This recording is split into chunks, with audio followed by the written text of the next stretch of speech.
Hello everyone and welcome to episode 8 of the dev commentary and playthrough. My name is KFM and this is my Pokémon Romhack Pokémon Victory. So in the last episode we explored the city of Verdanoak, which is the city we're in right now still, and we battled the gym leader Jessica. That's pretty much all we had time for because there was a lot to explore. So this episode will be focusing on exploring things outside of the city. So after beating Jessica, we just got cut. So we can now cut down cut trees. So we'll be heading primarily into the deeper part of the Ivana Woods, where I said last time that there's a pretty major secret waiting for us. So that's our goal for this episode today. However, on the way there, we have plenty to do, so I'm just going to jump right into it. First thing, we have cut now, so we can remove cut trees. If you remember, there's a sneaky little cut tree behind here that we can remove. Lotad is the Pokemon using cut. And I'd just like to remind you quickly that we don't actually need to teach cut to Lotad. As you can see, it doesn't know cut, but the game knows that it could learn cut, so it lets it use it to cut trees. As we find a Raven Plume. Very good, we're not really going to use that, but I figured I'd go and pick that up anyways. And we also have Kurt's house, which is hidden behind the cut tree. So let's cut this open, and we see a Farfetch'd dancing around here. Oh, and if we talk to him, he actually cuts down the trees around him. If we talk to him a third time, he actually battles us. So this was just a little fun interaction I had the idea of having. It's pretty high level, 25 is pretty high since our level cap was just 20. And we've just increased our level cap to 25 ourselves. But it's hopefully not going to be too much of a problem to defeat this Farfetch'd. Ooh, that should do a lot. That is a large amount of damage, but we're still hanging in there. Oh, I should check if we're faster actually. 35, 32. Yes, we are. Very good. Let's get in another attack. If he would stop detecting. Actually, that's really good for us. Free turn there. Loves to detect.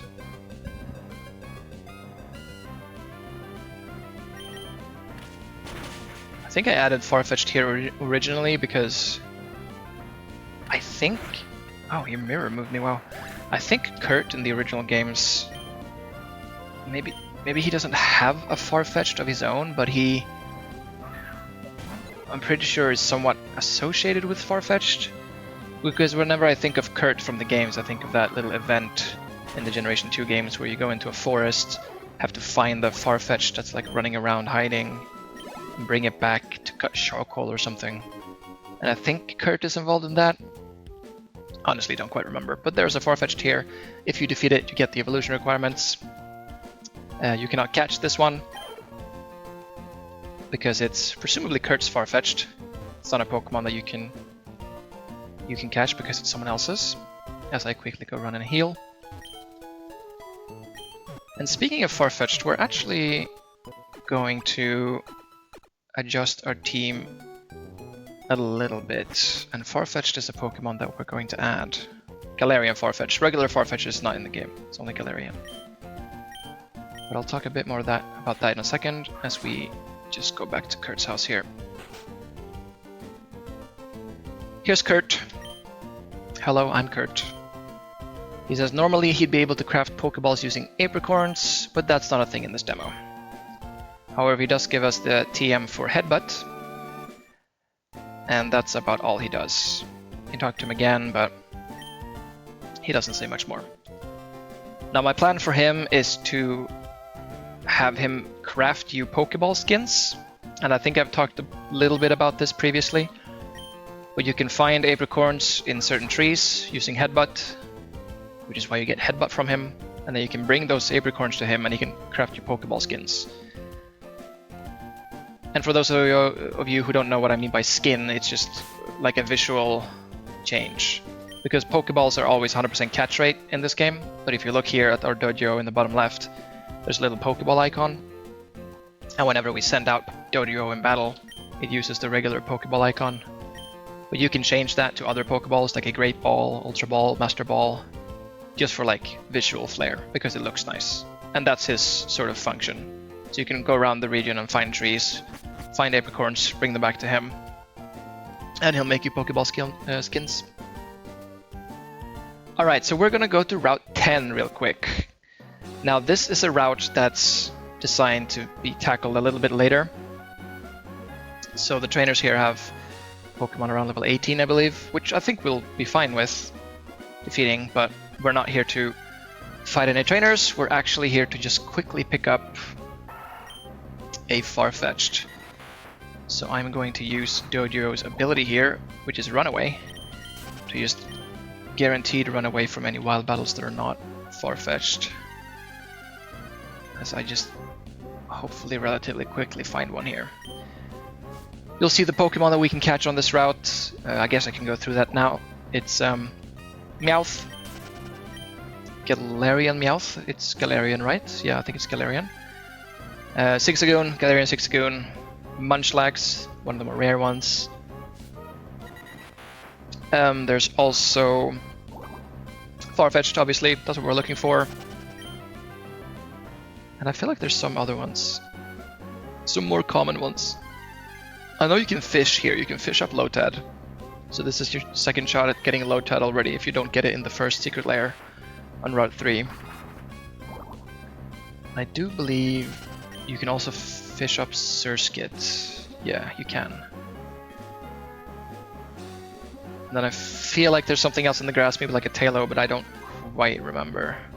Alright, another Meowth. I'm gonna gently speed up a bit here so we don't have to spend too much time looking for what we want. Yep, Tailo, I was right. Tailo you can catch here as well.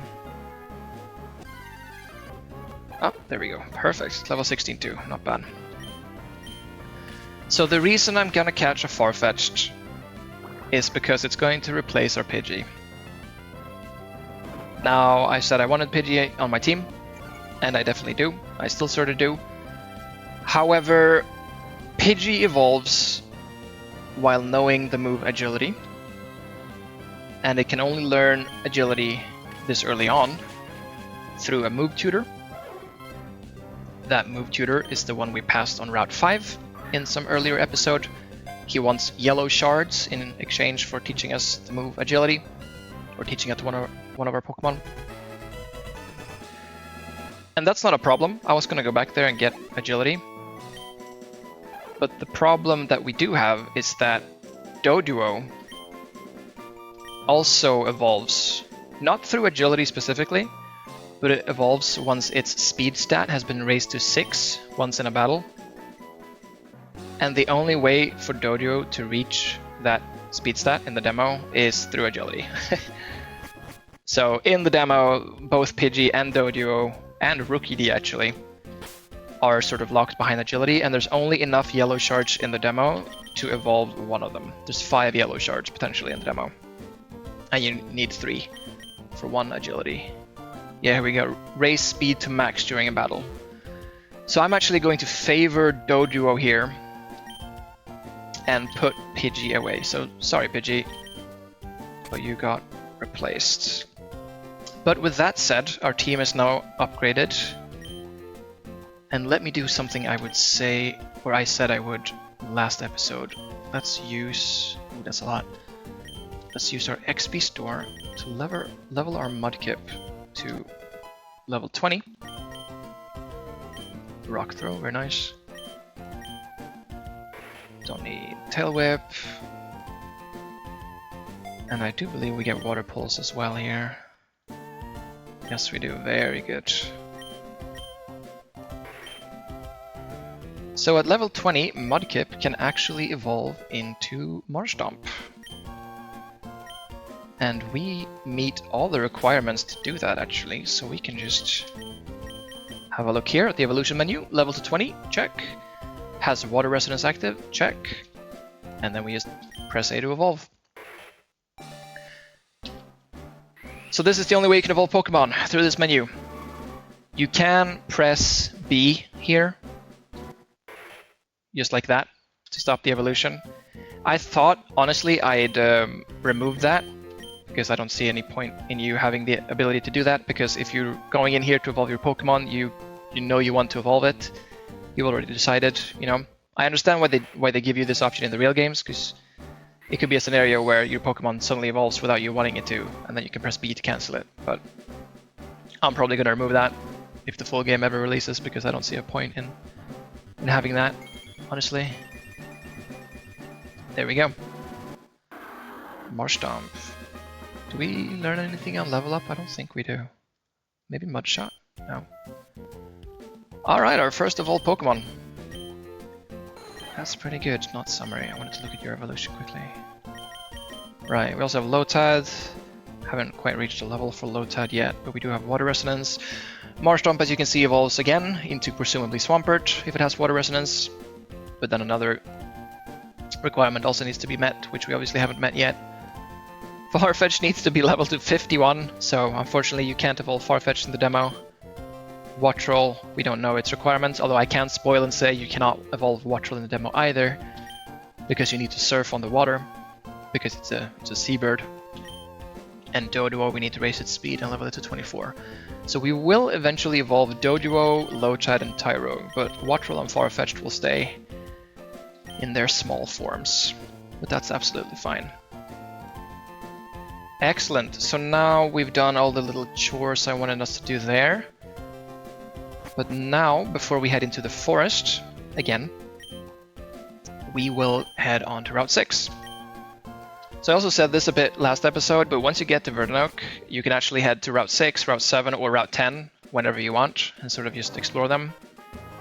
Route 6 is very good to head to before you challenge the gym, because here you can find Shroomish, you can find, I think it's a bird, I think it's Tailo, honestly I'll just check, we'll see what we find. And you can also find Ponyta, which you see here. So that's another fire type for you if you need a little bit of boost in power as you take on the grass gym. I'm just gonna speed up quickly here so I can show you what the third Pokemon is, because I unfortunately I forgot what it was. Ponyta. I know one of them is Shroomish. I really want to say it's Tailo. There's the Shroomish.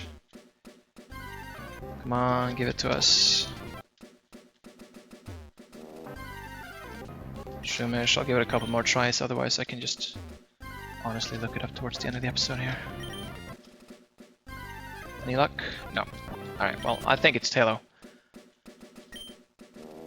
Lady that explains a bit about berries. Oh, I think she actually clarifies. Hang on, I went through her text a bit quickly there. To make berries grow, all you have to do is battle. Yeah, she clarifies that. There's an NPC to allude to that, or that alludes to that on Route 4 in the flower shop, but she also clarifies that to grow berries in my game you need to fight battles instead of just wait. There's 2 trainers on this route. None of them are mandatory. This route isn't mandatory, you never need to go here if you don't want to. But we are, because it's a nice little alternate path back to Route 5, which is where we're gonna get agility from for our Doduo. This guitarist has electric types, and we have a ground type, so they don't really stand a chance. Let's see, Mareep.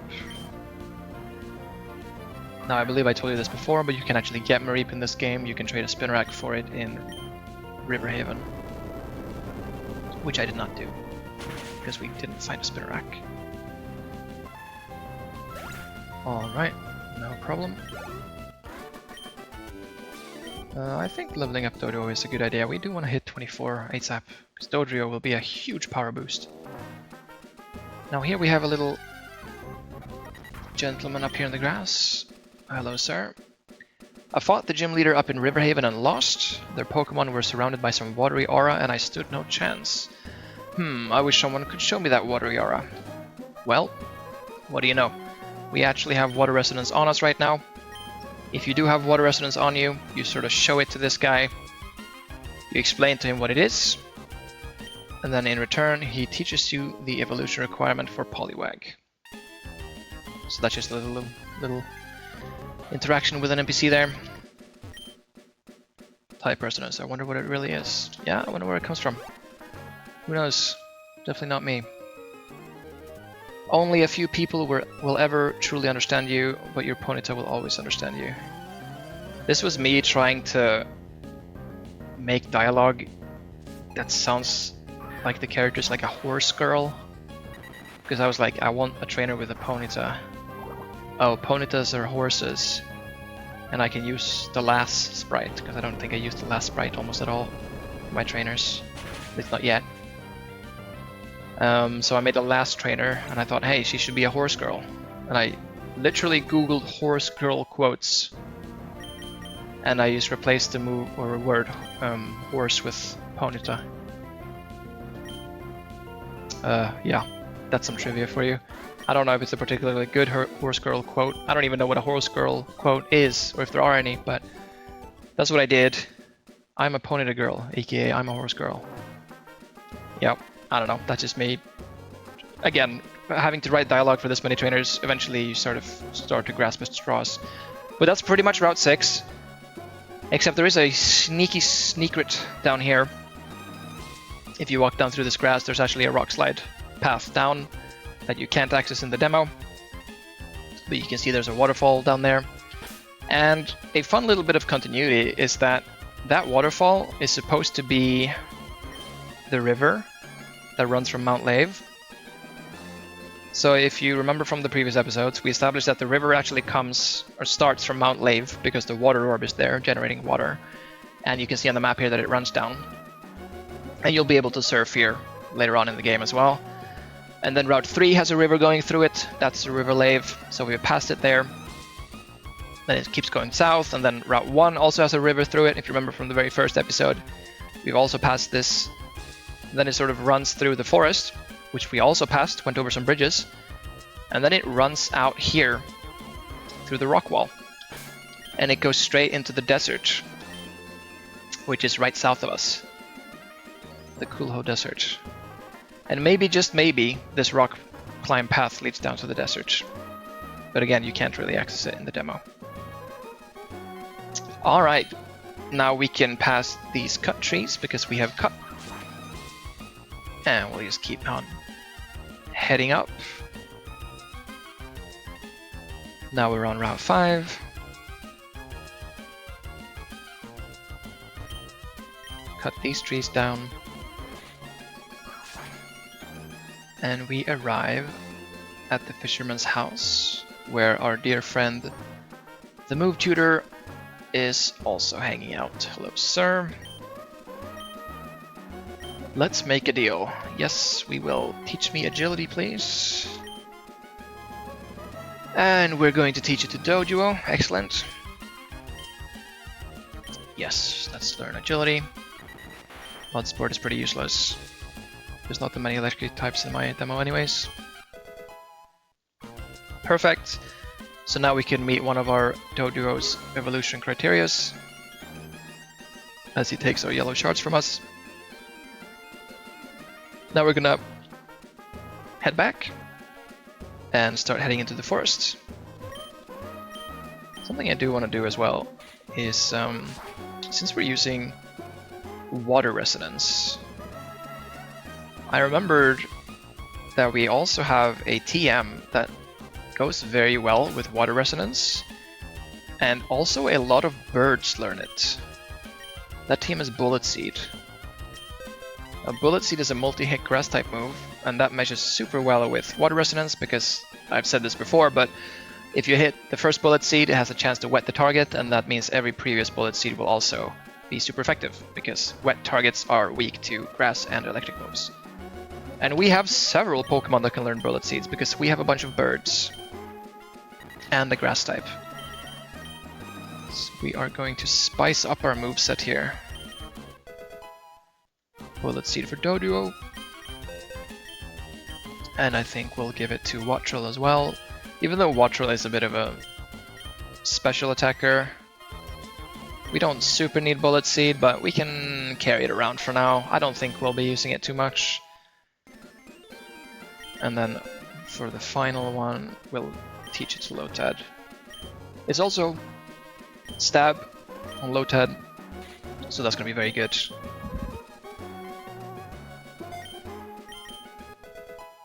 Alright, some new moves. And with that, I think it's time we head into the forest. So we're back in Ivana Woods. And we're gonna head north to where we found the lost Pokemon last time. Gonna speed up a bit. I'm actually gonna use repels once I enter this deeper part. But here is a little cut tree that we're gonna cut down. Before I do that, however, I'm actually gonna show you that if you walk here, you can see in the top left, if you look at my mouse cursor, there's a Master Ball. Huh. I wonder how you get there, and I wonder what's in it. Maybe we'll run into it now as we head deeper into the forest. Spoilers, yes we will. Ivana Woods again. Maybe I'll name this something else, like Deeper Ivana Woods. I didn't really think too much about it at the time. That's not where I want to go. We're gonna repel here. You can catch, again I believe, Talos. Talos are sort of showing up everywhere. You can catch Shroomish, you can catch Seedot in here. And you can also catch Tangela, which is a pretty strong Pokemon. And let's actually do some save states and head on up. And what's this? We've been spotted by some Nuzleafs, and they are swinging using some kind of vine. I wonder what that could be. So 3 little Nuzleafs that I have you see there. You cannot get further into this forest without passing those guys. And they sort of leave. One goes left, one goes north. Sorry, one goes west, one goes north, and one goes east. And I think as you see that, and as you sort of start exploring this area, you should start to get a pretty good idea of what we're going to be finding out here in the forest. So there's one Nuzleaf. Let's make our way to him. Repels are really nice here. There's so many wild Pokemon. There's so much grass. Talk to the Nuzleaf, and he disappears. He goes back to the start. If we go back to the start now, we'll actually see him. See him there. Let's go this way first. Yeah, let's go this way first. So 1 Nuzleaf has been collected. 2 Nuzleafs have been collected. I believe we can go this way. There's a Venomoth. Lots of overworld Pokemon here. The Venomoth was something I added later. It's quite strong. And we'll be seeing several Venomoths as we keep playing. Alright, that was the last one. Now I made this event just to have some sort of reason to... Well, actually, let me talk more about that once we've finished the event. So you come back here, and all the Nuzleafs are now standing there. And as soon as you try to walk past them, a cutscene triggers again. They all jump down and take you with them. As you head to the west. And here they show you how they get across. And you get HM09, which is Vine Whip, as the last Nuzleaf leaves. Vine Whip! It's a grappling hook. I repurposed Vine Whip into an HM. I know it says HM09 by the way when you get it, and it says HM5 here. That's a bug. It's just a visual bug. It's a multi-hit move with 30 power, so I buffed Vine Whip a little bit, so it's decent. Oh, actually, we're not going to teach it to anyone, are we? Wait, can we teach it to someone? We can, Lotad. So Lotad is going to be able to Vine Whip for us. Excellent. But yeah, it's a grappling hook.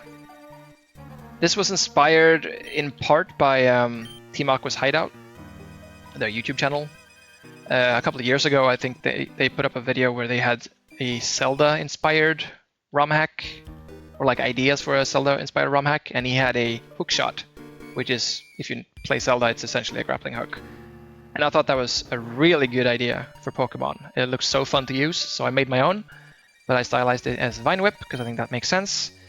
Now you got these little, I call them shrubs. I don't really know what they are. Maybe their design will change in the full game. You can also walk across them because it's really annoying if you couldn't actually walk on them. That'd be quite frustrating. But you can use them, or rather, if you face one and press A, it says you spot a sturdy-looking shrub. Would you like to use Vine Whip? And if you say yes, Lotad uses Vine Whip. The Pokemon following us goes away, and we fly straight on over. And we have a grappling hook. Now this opens up a lot of fun secrets and fun map designs that I can do, a lot of fun shortcuts, backtracking potential. It's really, really fun to use the grappling hook. And something I also wanted to show is that if you see that bush on my left, far left here, we reach this with our grapple, right? But you actually reach it when it's out of your sort of sight range, when we can't actually see it.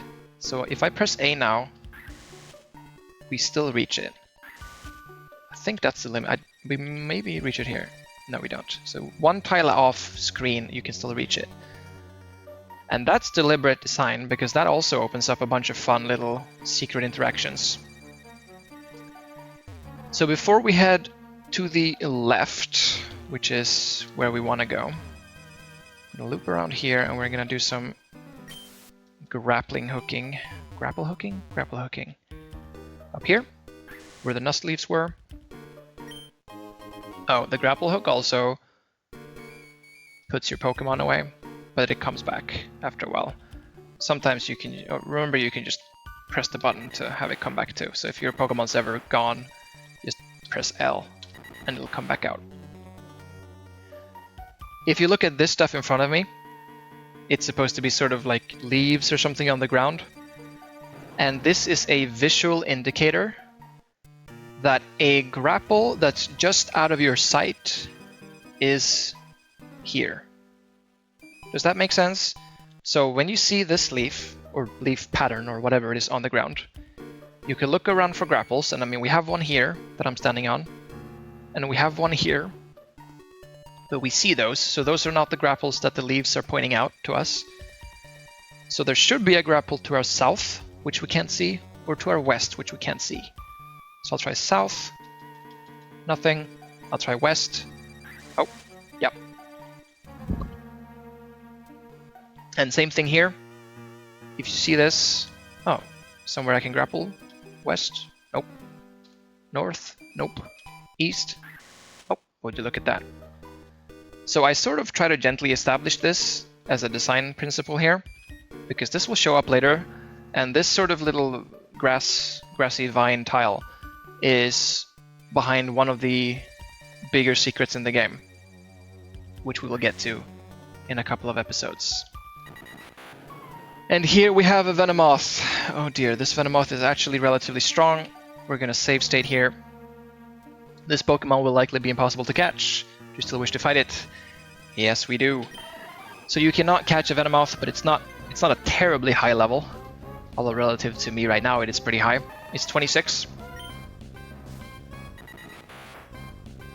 And it has a unique ability that you'll see activate pretty soon.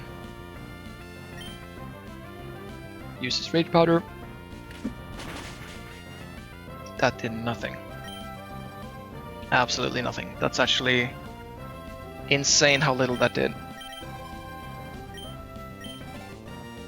Its stats are very good. This might be a very hard fight for me. U-turn. Oh, we resisted that, but that did a lot. Alright, slow it down a bit. Okay, I don't think we outspeed it still. Okay, we got wet, that's really good. Oh, 30, that's excellent. We outspeed it. Let's do another bulldoze. Or do we do bullet seed? Let's try bullet seed. Okay. Nice. Many hits. Well, no, we don't have stab, but that was decent. It's probably gonna knock us out here. Yep, that should knock us out. Oh wow, we survived that. And we get poisoned. That's really unlucky. Okay, now I'm a bit sad. Oh! Wow, I did not expect us to survive on 1 health, and then it wasted its turn on Rage Powder. Well, we're poisoned, it doesn't really matter. With some good damage here before we go down.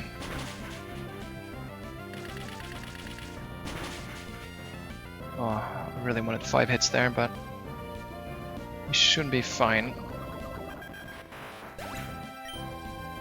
Use next Pokemon, yes. Let's use... This is where I really would have still liked my Pidgey, I guess, but let's use Farfetch'd. No. We are not nearly fast enough for this. We don't have a flying move. That's unfortunate.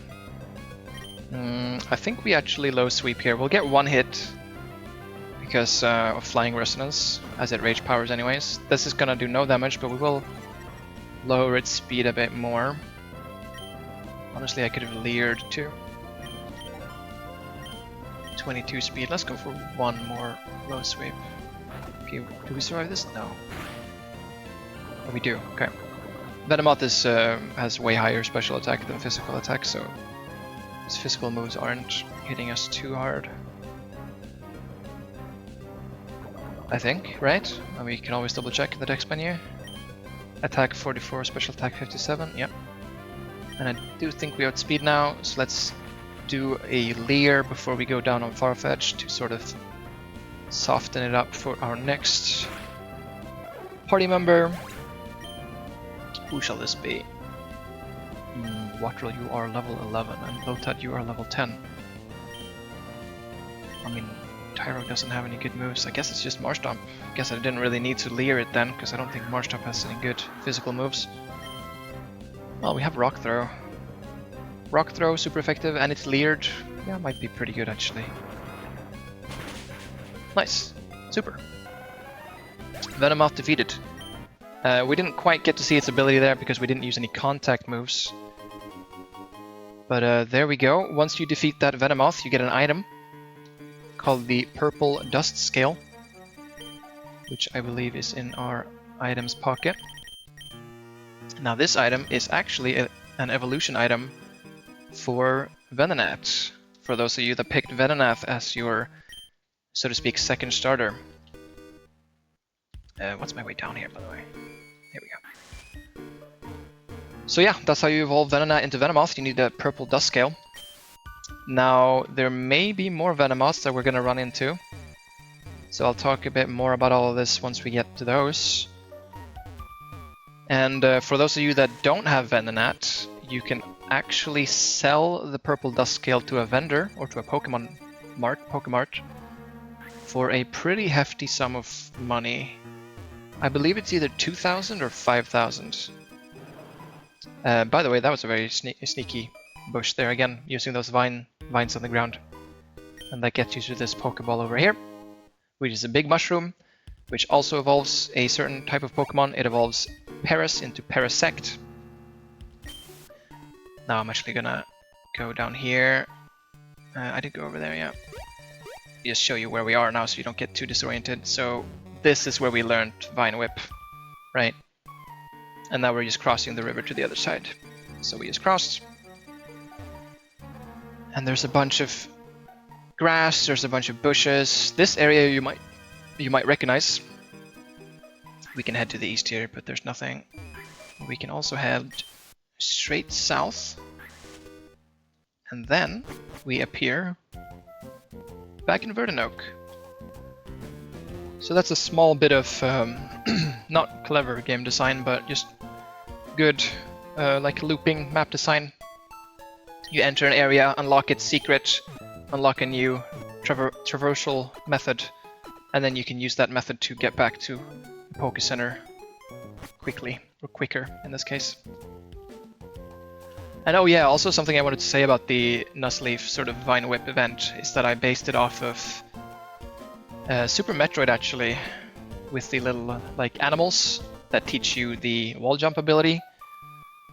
Now wall jump is an ability that you have in that game from the beginning, I'm pretty sure. You just don't know how to do it properly, and then they sort of visually teach you, or they teach Samus, the player, how to do it. And I like that sort of stuff. Oh, what's this? Something very important, but we're actually gonna come back to that in a second.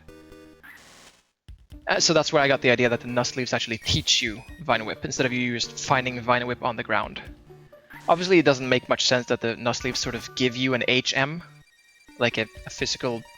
I mean, what are HMs? Like CD discs? CD-ROMs? That doesn't make much sense, but, you know, just have some suspension of disbelief and treat it as they're actually, like, teaching you the move. Well, what's this? It's the Master Ball I showed off earlier. Inside is a rare candy. Now, rare candies are always found in Master Balls, so if you see a Master Ball, you know that that's a rare candy. They are very secret, they are very rare. This one is locked behind this entire forest and the grappling hook, and you have to actually get over to this part by grappling. And rare candies in my game... Oh, that's the way back. Rare candies in my game actually let you level past the level cap. So let's say I leveled my dojo to 25, which is our level cap, and then I used my rare candy, I would actually be able to level them up to 26. So that's just sort of a nice bonus that you can get to surpass level caps. Some Pokemon will have really good moves or really good abilities or even evolutions that are locked just behind a level cap, like 1, maybe sometimes 2 levels past the level cap. So then if you know that, if you're a routine player, or if you've unlocked the evolution requirement, you can actually use the rare candy to get a power boost a bit earlier, if that makes sense. So I think that's a pretty neat idea. It's obviously not going to let you level past 100, by the way. 100 is still the still the limit. All right. Now I'm a little bit concerned about this because I don't really have a super good team for this. What's my plan here? Should I go and get poison? What do I have? I have Oddish for poison. If I had something with a poison move, I could have flying resonance speed.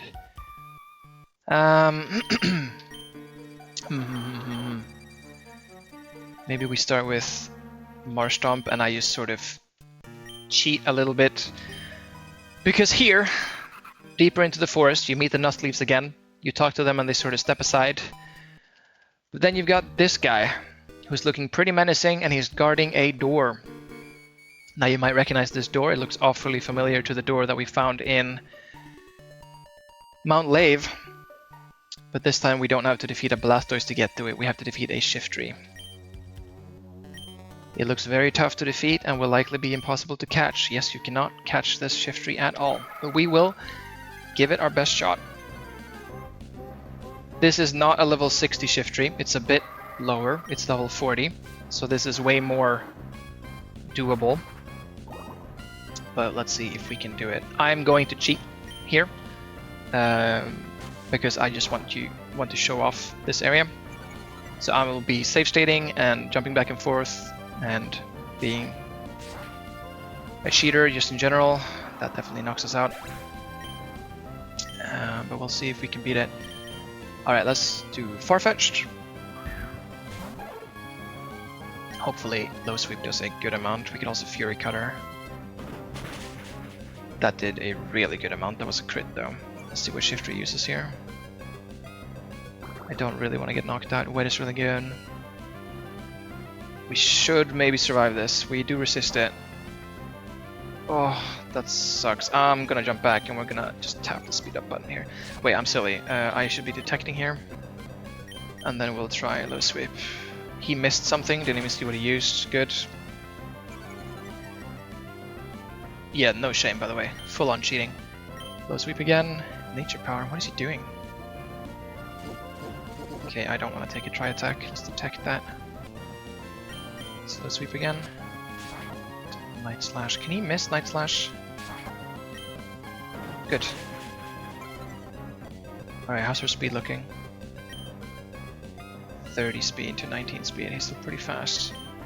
Can we squeeze in another Low Sweep? Try attack. Did I survive this? No. Okay, just gonna... Actually, we should swap. No, we shouldn't. We should low sweep. Good, miss.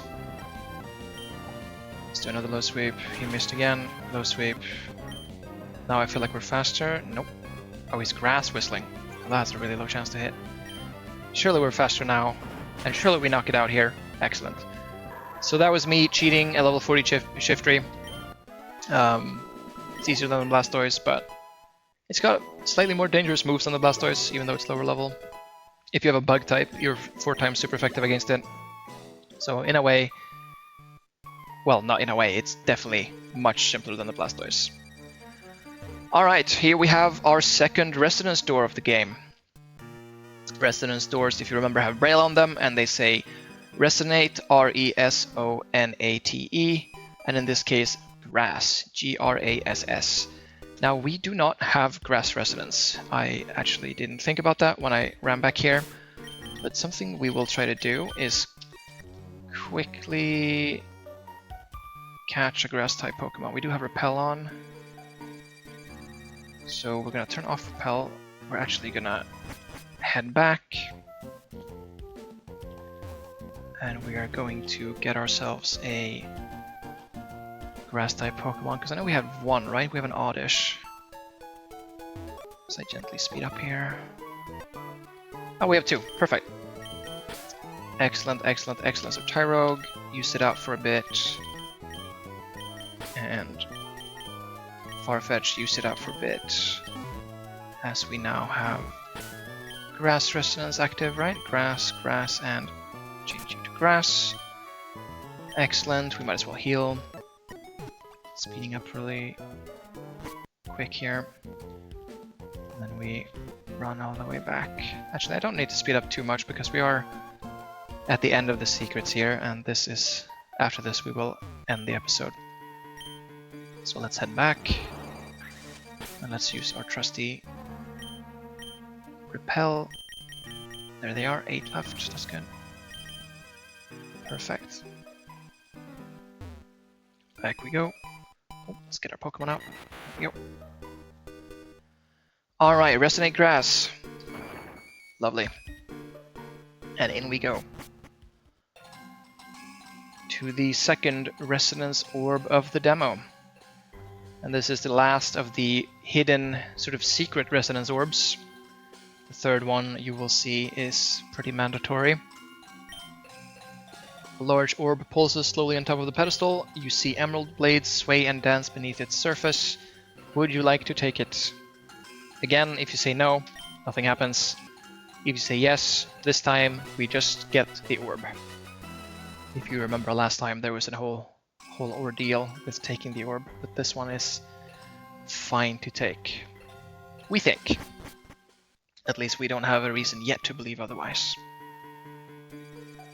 Alright, Orb of Grass. We have Orb of Grass and Orb of Water. Now the Orb of Grass works just like the Orb of Water, except it obviously turns your Pokemon into contributing the Grass type for Resonance instead of the Water type. It also boosts Grass moves by 10% in power. And we are not really going to use it for our team because I'm very happy with what we've got going. And with that said, let's put Tyrogue back, and let's put Farfetch'd back. Nice, team is back in action. Let's see here, I also want to check my XP store. 3000 experience, let us use that. We could use it on Doduo. No, we should really level up our members that are lagging behind. I really want to get Lotad up. So let's just pump all of it into Lotad. Soak, we don't need Soak. We have Water Resonance. Flail, I'll pass on Flail as well. Okay, anything for Wattrel? Yeah, 2 levels, why not? Whirlwind? Nah. Alright, team is looking good. Let's just have a look at Lotad's evolution. I don't think we're quite at the level yet, no. We also need water resonance, so let's change we're loaded back to water. We have flying, flying, flying, water, water, water. Perfect. Tyro, we haven't gotten to yet. Farfetch, we're not going to be able to do. Marshtomp, we've already done. And Doduo. Alright, team is looking good. And that's pretty much everything I wanted to show this episode. Am I really gonna end this episode outside of this Poke Center again? I feel like we've done this for like 3 episodes straight. I think we're actually gonna go down here. Because next time, we'll be heading out to Route 7, which is a pretty long route. It features sinkholes, actually, which don't have any mechanical importance, but they make the route look visually distinct than some other routes. We've also got a little bit of a secret on the side that I know we're going to show. We're going to be running into one of our rivals incredibly soon. In fact, we're going to run into him in about 5 steps to the south, so that's why I'm saving here and not walking through the exit there at the bottom.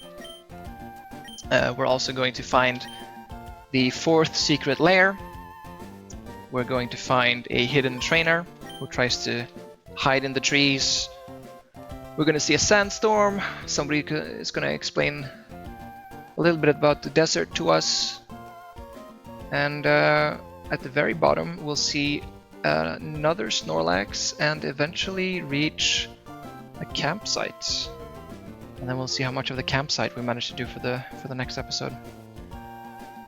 Alright, well, that's it for this time. Thank you very much, everyone, for watching. And I'll see you in the next episode. Bye.